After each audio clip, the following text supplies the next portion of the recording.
Hello students, welcome to mission career classes. Hope all of you are well. So students, आज हम करने जा रहे हैं क्लास 9 के चैप्टर 5 का, that is fundamental unit of life का आपका पार्ट 3, जिसमें आज हम स्टडी करेंगे सेल ऑर्गेनेल्स के बारे में।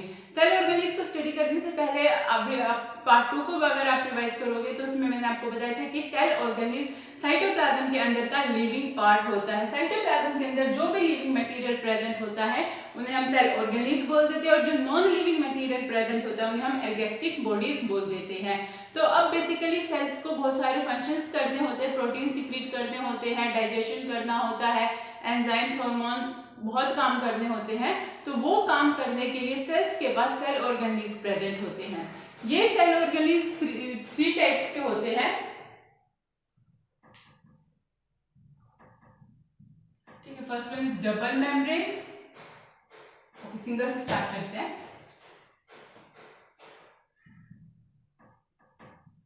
सिंगल मेम्ब्रेन, डबल मेम्ब्रेन,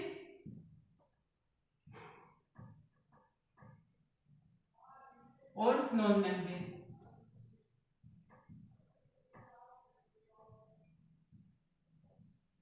ठीक है बेटा, सिंगल मेम्ब्रेन में आप आते हैं आपके एंडोप्लाज्मिक रेटिकुलम। एंडोप्लाज्मिक रेटिकुलम, आपका गोल्जी एपरेटस,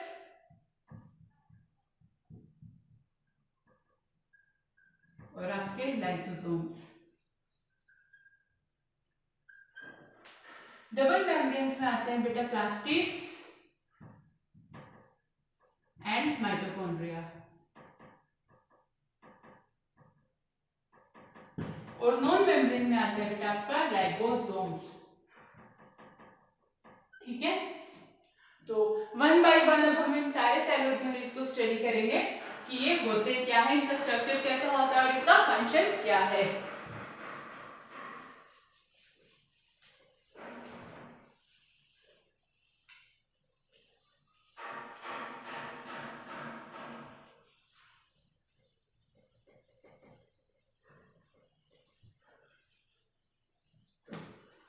सबसे पहले एंडोप्लाज्मिक रेटिकुलम।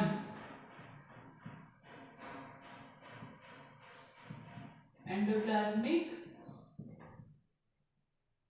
रेटिकुलम, ये एंडोप्लाज्मिक रेटिकुलम होता क्या है? तो स्टूडेंट, एंडोप्लाज्मिक रेटिकुलम साइटोप्लाज्म में मेम्ब्रेन्स का एक नेटवर्क है जो आपके साइटोप्लाज्म में प्रेजेंट होता है। ये आप देख रहे होंगे यहाँ पे, ये रफ एंडोप्लाज्मिक रेटिकुलम है और ये स्मूथ एंडोप्लाज्मिक रेटिकुलम है। तो हम एंडोप्लाज्मिक रेटिकुलम को पहले तो ये क्या होता है, it is a network of membranes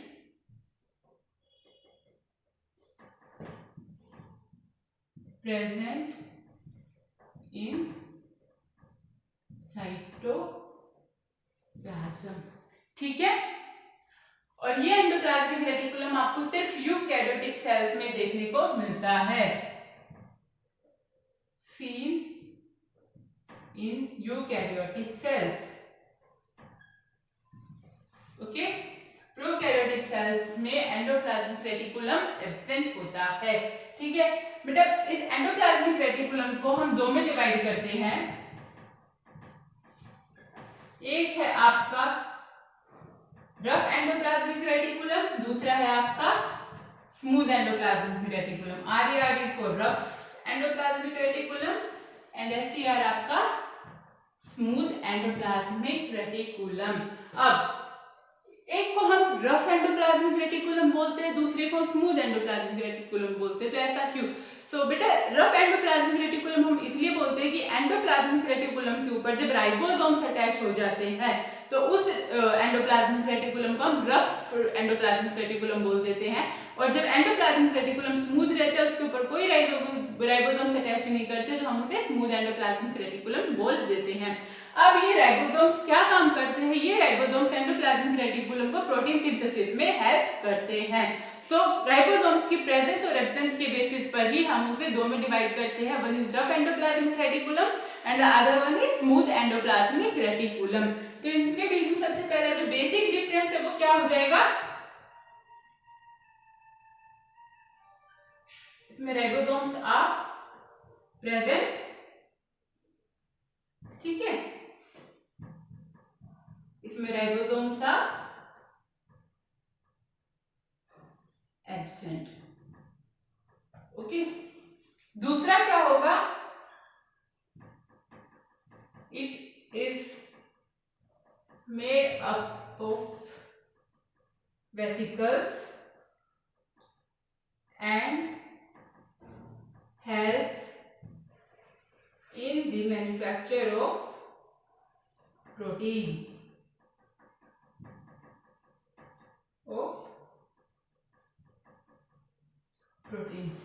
ठीक है। Smooth endoplasmic reticulum, it is made up of tubules, tubules means long tube type structure, and helps in manufacture of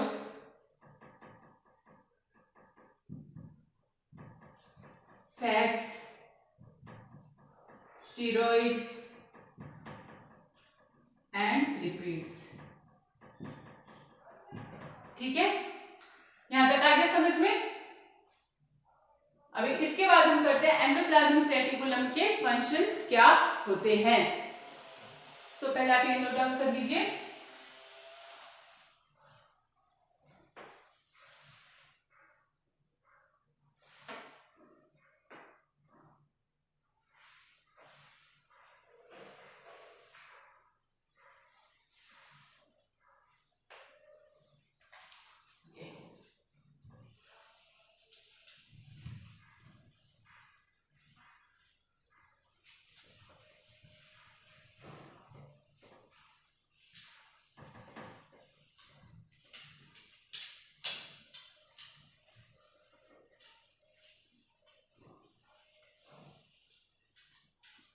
no बेटा सी, सबसे पहला function, first one is C. यहाँ पे अगर आप देख रहे हो तो ये जो आपका रफ एंडोप्लाज्मिक रेटिकुलम है, ये आपके न्यूक्लियस को सराउंड किए हुए है। तो it helps in transport of material between cytoplasm and nucleus. Okay, it helps in transport of material between cytoplasm and nucleus। ठीक है, ओके। सेकेंड इसका फंक्शन क्या है, it provide space for biochemical activities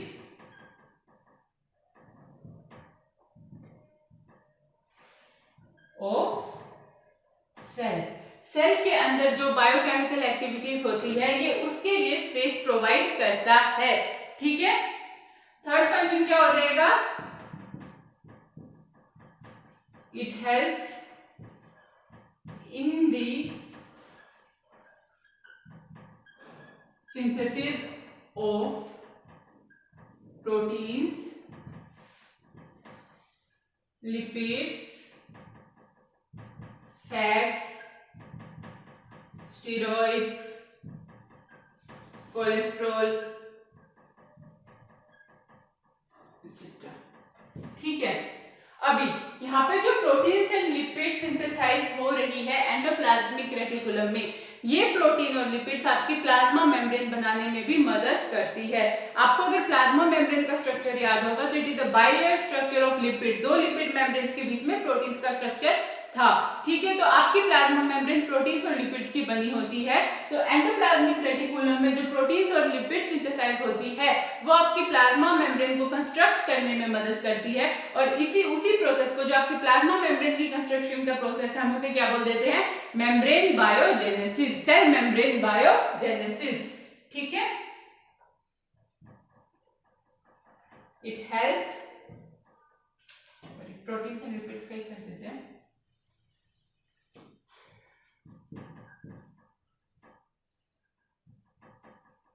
proteins and lipids helps in the construction of plasma membrane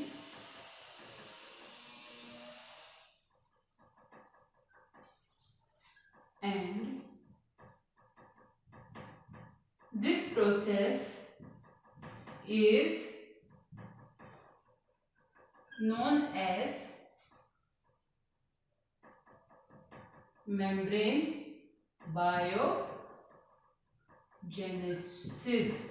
ठीक है, biogenesis means bio मतलब living, genesis मतलब किसी भी चीज को बनाना। ठीक है, तो प्लाज्मा मेम्ब्रेन के बनाने की प्रोसेस को हम क्या बोल देते हैं? Membrane biogenesis.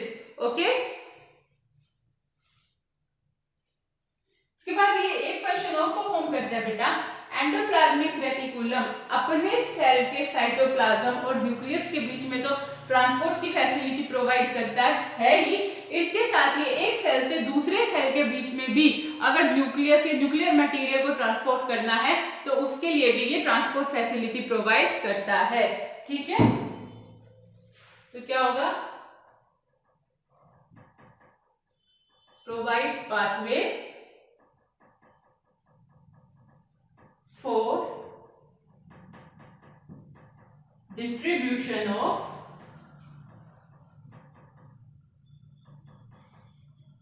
nuclear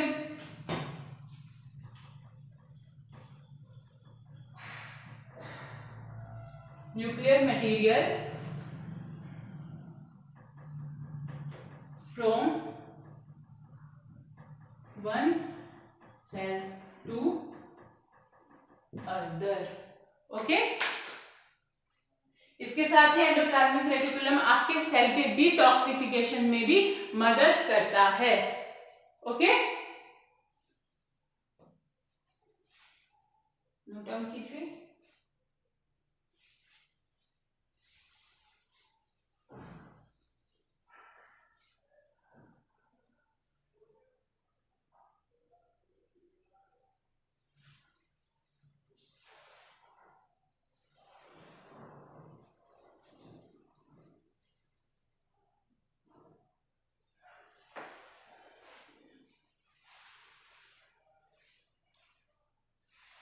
ओके, अब जो आपका नेक्स्ट सेल ऑर्गेनेल है वो है बेटा गोल्जी एपरेटस। अब हम गोल्जी एपरेटस के बारे में स्टडी करेंगे।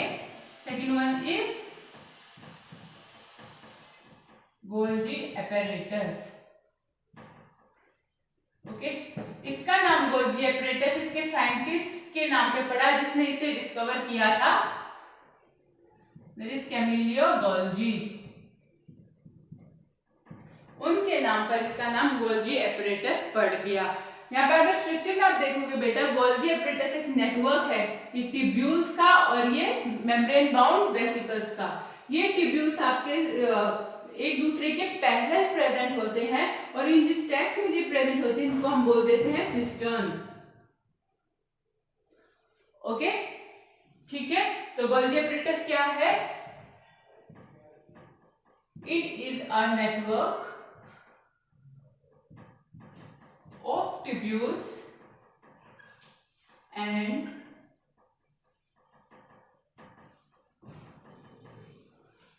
membrane bound vesicles present parallel to each other forming stacks known as cistern। ठीक है, अब इसका फंक्शन क्या होता है? सी, अभी आपने पढ़ा कि एंडोप्लाज्मिक रेटिकुलम में आपके प्रोटीन्स एंड लिपिड सिंथेसाइज होते हैं। तो जो प्रोटीन एंड सिंथेसिस आपके एंडोप्लाज्मिक रेटिकुलम में सिंथेसाइज होते हैं, ये गोल्जी एपरेटस उनको पैक करके ट्रांसपोर्ट करता है। अब वो ट्रांसपोर्ट सेल के अंदर भी हो सकता है और सेल के बाहर भी हो सकता है। तो गोल्जी एपरेटस का बेसिकली फंक्शन क्या हो गया? Packaging and transporting. ठीक है, So it packages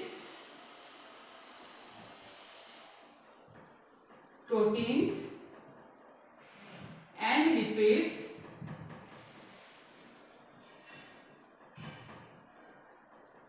synthesized in endoplasmic reticulum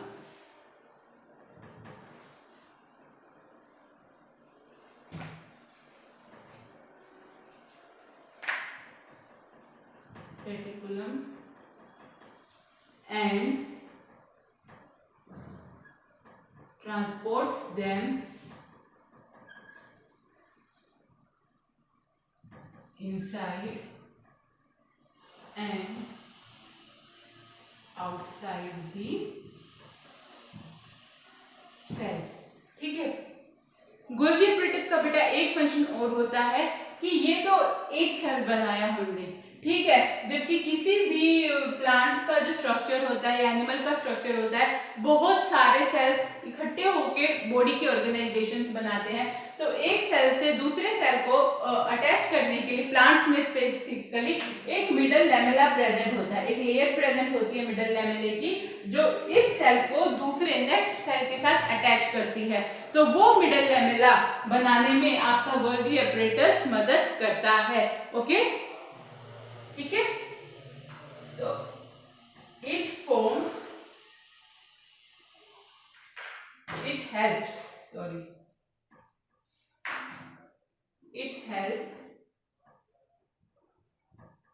in the formation of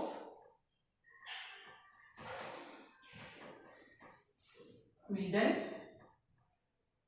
lamella। Okay, note it down students।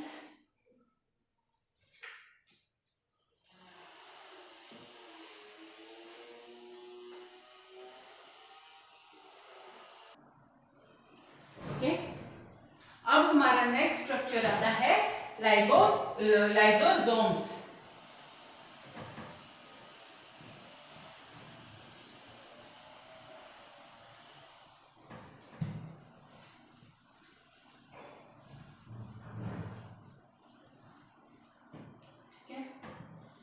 Third structure है हमारा लाइसोसोम्स।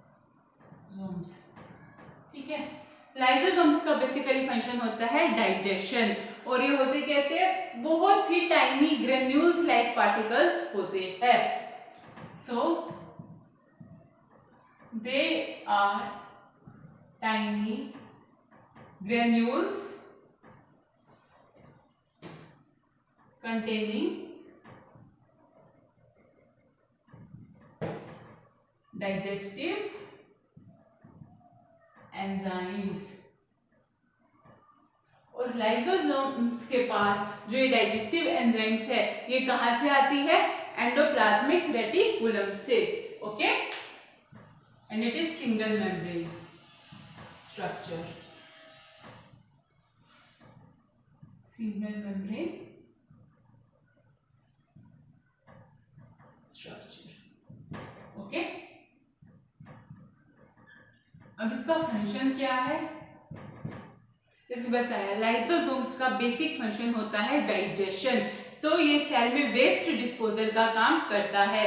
सेल में कोई भी सेल का स्ट्रक्चर टोर्न आउट हो जाता है, या सेल में कोई भी फॉरेन पार्टिकल्स अगर एंटर कर देता है, तो ये जो आपका लाइसोसोम्स है, सपोज सेल में यहाँ से एक फॉरेन पार्टिकल ने एंट्री मारी, तो ये लाइसोसोम्स क्या करेगा, एंजाइम सीक्रेट करेगा, डाइजेस्टिव एंजाइम सीक्रेट करेगा, वो जाके इस पार्टिकल को कैच करेंगी और इसको कंप्लीटली डाइजेस्ट कर देगी। तो अल्टीमेटली ये पार्टिकल क्या हो जाएगा, आपका सेल से गायब हो जाएगा। ठीक है, तो ये इस तरीके से वेस्ट डिस्पोजल का भी काम करता है। अब फॉरेन पार्टिकल्स तक तो ठीक है, अब ये लाइसोसोम्स क्या करते हैं कि सपोज सेल का, तो सेल के अंदर का कोई स्ट्रक्चर अगर वो हो गया, सेल के अंदर का कोई स्ट्रक्चर अगर खराब हो गया हो, टोर्न आउट हो गया हो, या सेल में कोई गड़बड़ी हो गई हो, तो ये अपनी डाइजेस्टिव एंजाइम सीक्रेट करता है और ये पूरे सेल को डाइजेस्ट कर लेता है और अल्टीमेटली सेल डेड हो जाता है। तो इसीलिए हम लाइसोसोम्स को सुसाइडल बैग्स भी बोलते हैं, क्योंकि वो खुद अपने पूरे सेल को डाइजेस्ट कर जाता है, खत्म कर देता है, इसीलिए लाइसोसोम्स को हम सुसाइडल बैग्स बोलते हैं। और ये एग्जाम्स में बड़ा कॉमन क्वेश्चन पूछा जाता है कि भाई lysosomes are called as suicidal bags, या फिर सुसाइडल बैग्स हम सेल में किसे बोलते हैं। तो अगर क्वेश्चन आए कि which cell organelle is termed as suicidal bags, तो आंसर होगा आपका lysosomes. And why lysosomes are termed as suicidal bags, because they can digest their own cell. Okay, तो फंक्शन क्या हो गया इसका, it digest any foreign material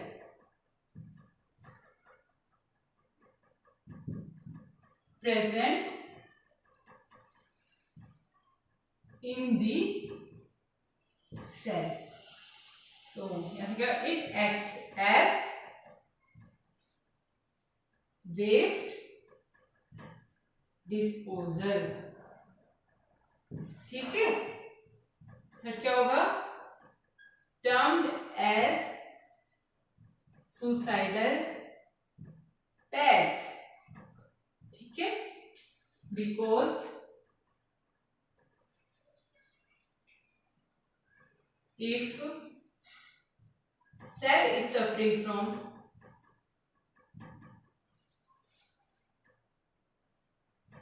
any malfunctioning,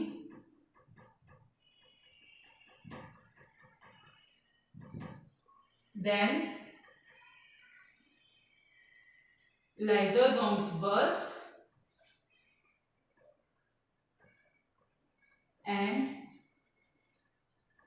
secrete digestive enzymes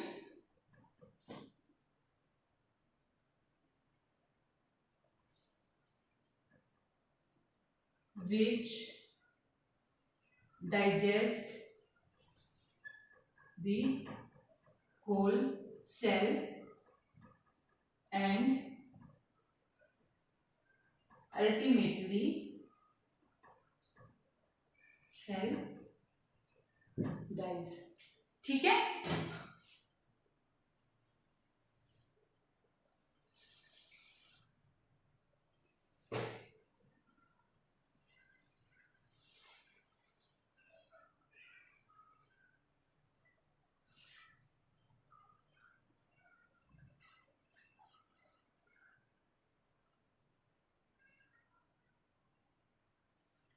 okay.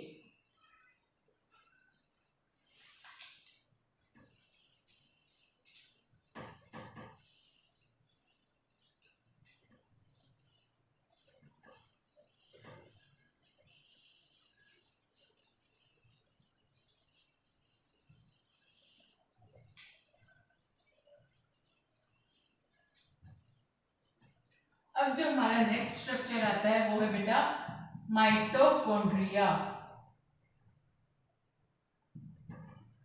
ठीक है, जैसे लाइसोसोम्स को हम दूसरे नाम से क्या बोल देते हैं, सुसाइडल बैग, वैसे ही माइटोकॉन्ड्रिया को हम दूसरे नाम से क्या बोल देते हैं, power house of the cell, power house of the cell. ठीक है, अभी आप माइटोकॉन्ड्रिया का अगर स्ट्रक्चर देखें, डबल मेम्ब्रेन स्ट्रक्चर है, ये इसकी आउटर मेम्ब्रेन है,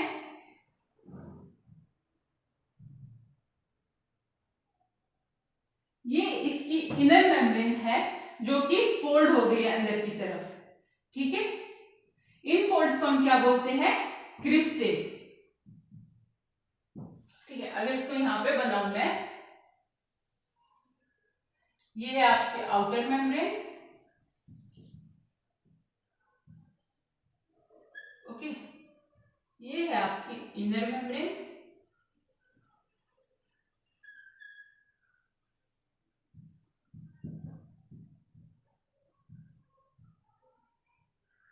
इनर मेम्ब्रेन। ठीक है, इन फोल्ड्स को हम बोलते हैं क्रिस्टे। ओके, और अब माइटोकॉन्ड्रिया में अपना खुद का डीएनए प्रेजेंट होता है, DNA and ribosomes. Okay, DNA and ribosomes.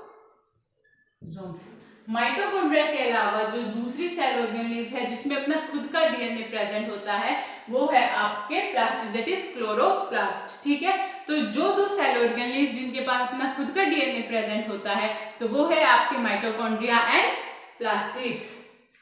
ठीक, माइटोकॉन्ड्रिया का स्ट्रक्चर समझ में आ गया. ठीक है, so it is double membrane structure. ठीक है,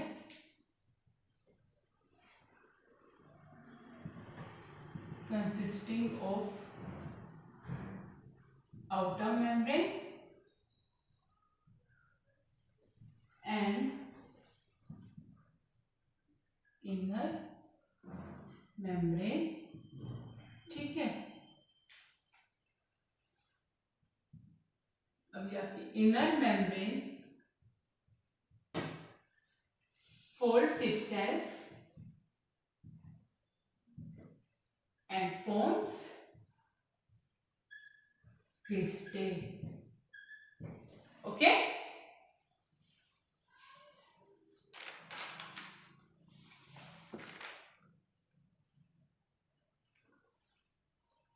ठीक है. इन क्रिस्टे का फंक्शन क्या होता है? These cristae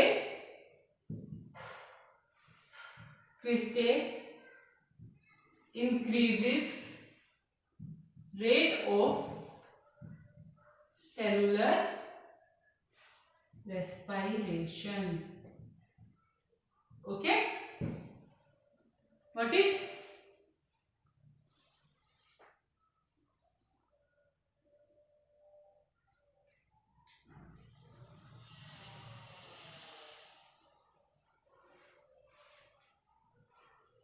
ठीक है,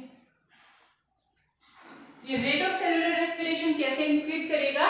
क्योंकि ये सेलुलर रेस्पिरेशन के लिए एरिया, सपोज बेटा सी देखो, एक तो है ये सिंपल स्ट्रक्चर. ओके, ठीक है, अब एक है ये फोल्डेड स्ट्रक्चर. ठीक है, तो कौन ज्यादा लंबा होगा? ये वाला. ओके, इसीलिए ये एरिया इंक्रीज कर देता है, इसीलिए सेलुलर रेस्पिरेशन इंक्रीज कर देता है. इनर मेम्ब्रेन आपकी फोल्ड हो जाती है जिसकी वजह से उसका एरिया इंक्रीज हो जाता है और इसीलिए सेलुलर रेस्पिरेशन भी इंक्रीज हो जाता है. Okay,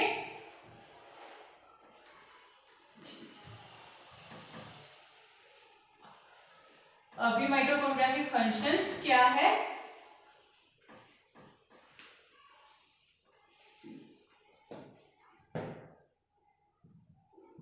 functions.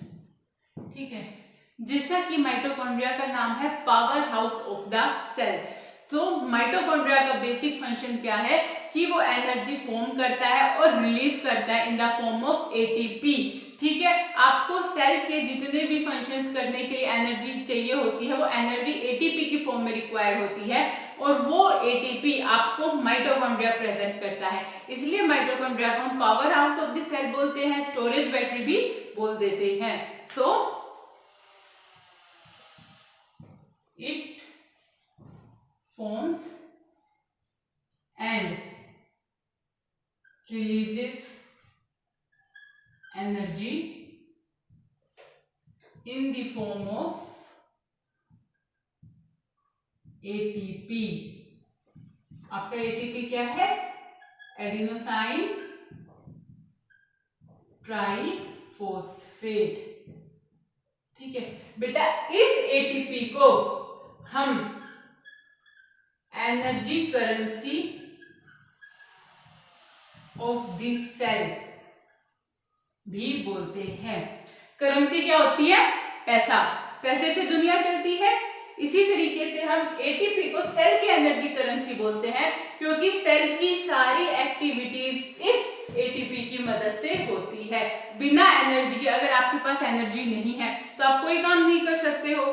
कोई भी काम करने के लिए आपको एनर्जी की जरूरत होती है। सिमिलरली सेल ऑर्गेनेल्स को भी अपने फंक्शंस परफॉर्म करने के लिए एनर्जी की जरूरत होती है, और वो एनर्जी उन्हें मिलती है माइटोकॉन्ड्रिया से in the form of ATP. इसीलिए माइटोकॉन्ड्रिया को हम power house of the cell बोलते हैं। Okay,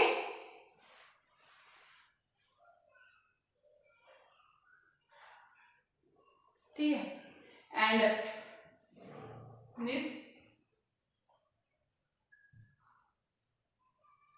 mitochondria has its own DNA and ribosomes,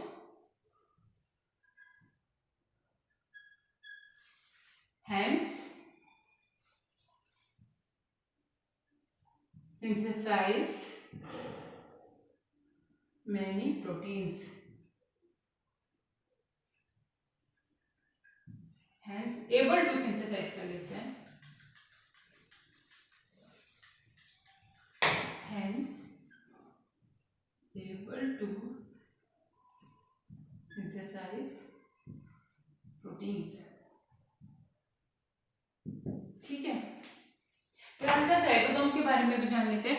ribosome आपके बहुत ही टाइनी पार्टिकल्स होते हैं और आरएनए से बने हुए होते हैं, और उनका बेसिकली एक ही काम होता है, प्रोटीन सिंथेसिस का। ओके, ठीक है, ठीक है। और थर्ड वन है mitochondria are site of cellular respiration. ठीक है, 1 2 and this one is 3। Okay, note it down।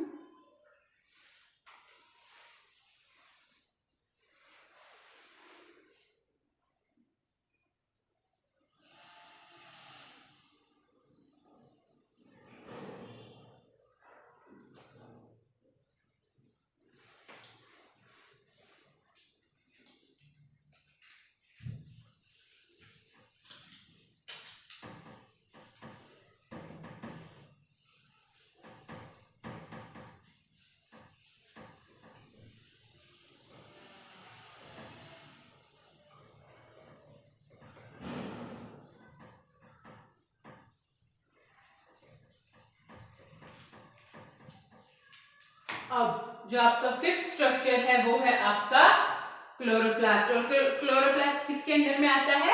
Plastids. ठीक है, तो ये प्लास्टिड सिर्फ प्रेजेंट होती है प्लांट सेल्स में, present only in plant cells. ठीक है, एंड हैव देयर ऑन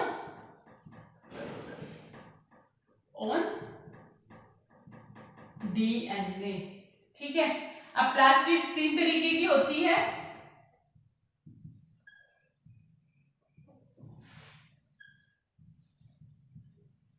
पहली आपकी आती है ल्यूकोप्लास्ट,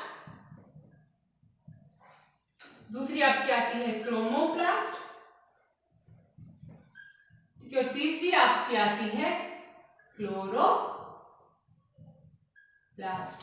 ओके, ठीक है, ये ल्यूकोप्लास्ट आपका व्हाइट होता है कलर में, व्हाइट इन कलर। आपका chromoplast red, brown and orangish, means bright colours होते हैं। एंड आपका chloroplast green in colour. Okay, ठीक है, ल्यूकोप्लास्ट का काम क्या है? इट स्टोर्स स्टार्च, ऑयल और फैट मॉलिक्यूल्स। ठीक है, आपकी क्रोमोप्लास्ट का फंक्शन क्या है? It provides bright colour to the flowers and birds। ठीक है, आपके जो फ्लावर्स के ब्राइट कलर्स होते हैं ना, बड़े सुंदर सुंदर कलर होते हैं, that is due to chromoplast. और क्लोरोप्लास्ट का मेन फंक्शन क्या है? It contains chlorophyll, green in colour होता है ना, so it contains chlorophyll, thus helps in photosynthesis। Photosynthesis पे पूरी दुनिया चल रही है। ओके,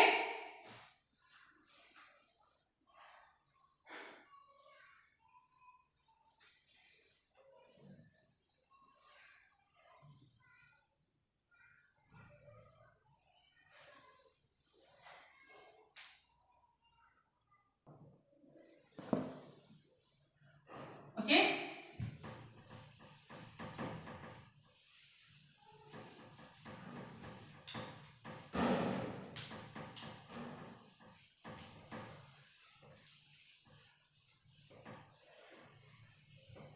अब आता है आपका last structure, that is vacuole. See बेटा, ये वैक्यूल कुछ भी नहीं है, एक मेम्ब्रेन बाउंड स्ट्रक्चर है जो हेल्प करता है प्लांट को amino acid, sugar, some proteins, water store करने में। ठीक है, और अमीबा जो कि सिंगल सेल ऑर्गेनिज्म है, यूनिसेलुलर ऑर्गेनिज्म है, उसमें ये वैक्यूल हेल्प करता है अमीबा को फूड स्टोर करने में। ठीक है, प्लांट सेल में ये प्लांट्स को टर्जिडिटी प्रोवाइड करते हैं क्योंकि वाटर स्टोर करके रखता है, अमाइनो एसिड्स वगैरह स्टोर करके रखता है, तो ये सेल को टर्जिडिटी प्रोवाइड करने में हेल्प करता है। और एनिमल सेल्स में ये वैक्यूल, प्लांट सेल्स में ये लार्ज साइज का होता है, एनिमल सेल्स में ये स्मॉल साइज का होता है। ओके, सो वैक्यूल्स क्या है? Vacuoles are membrane bound organelles, helps in storage of water, amino acids, sugars or some proteins। ठीक है,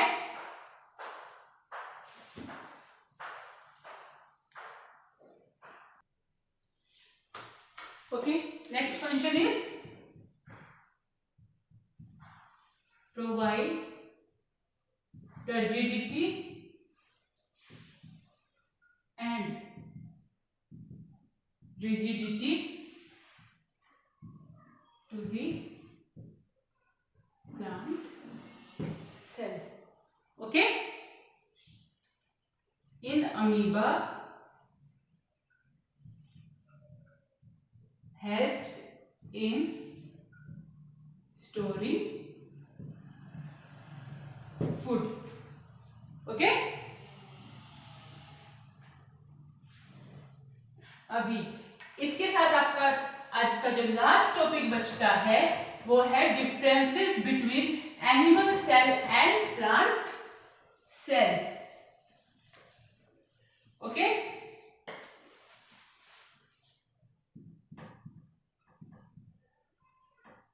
plant cell and animal cell. ठीक है बेटा, सी जो सबसे पहला डिफरेंस है वो तो यही है कि प्लांट सेल में आपकी सेल वॉल, आपकी सेल वॉल या आपकी plasma membrane. Okay, so plant cell में आपकी सेल वॉल प्रेजेंट होती है, एनिमल सेल में सेल वॉल एब्सेंट होती है। So first one is cell wall is present. ठीक है, इसमें सेल वॉल इज एब्सेंट। ठीक है, सेकंड मेन डिफरेंस है बेटा, आपके प्लांट सेल में plastids that is chloroplast, leucoplast and chromoplast present होते हैं, आपके एनिमल सेल्स में ये एब्सेंट होते हैं। प्लांट में प्रेजेंट होते हैं क्योंकि प्लांट्स को फोटोसिंथेसिस परफॉर्म करना होता है, लेकिन एनिमल्स को फोटोसिंथेसिस परफॉर्म नहीं करना होता, इसीलिए एनिमल्स में ये एब्सेंट होते हैं। ठीक है, सेकंड इज प्लास्टिड्स प्रेजेंट, इसमें plastid absent. Okay, third major difference क्या है? वैक्यूल। प्लांट सेल में लार्ज साइज का होता है, ठीक है, एनिमल सेल में ये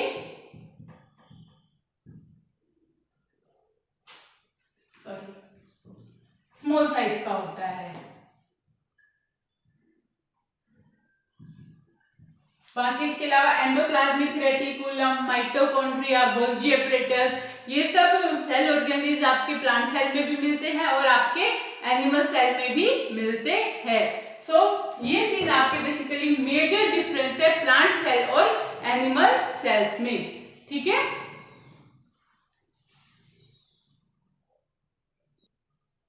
ओके, इसके साथ ही आपका जो फोर्थ डिफरेंस आ जाता है वो आपका सेल वॉल से ही रिलेटेड आ जाता है। इसमें आउटर प्लांट सेल में आउटर मोस्ट कवरिंग होती है आपकी सेल वॉल,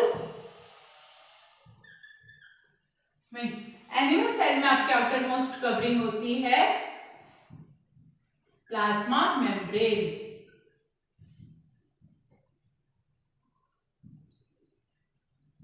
ठीक है, प्लांट सेल में आपके लाइसोसोम्स बहुत सिग्निफिकेंट होते हैं, एनिमल सेल्स में इतने सिग्निफिकेंट नहीं होते।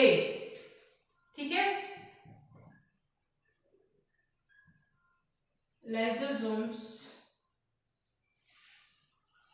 plays a significant role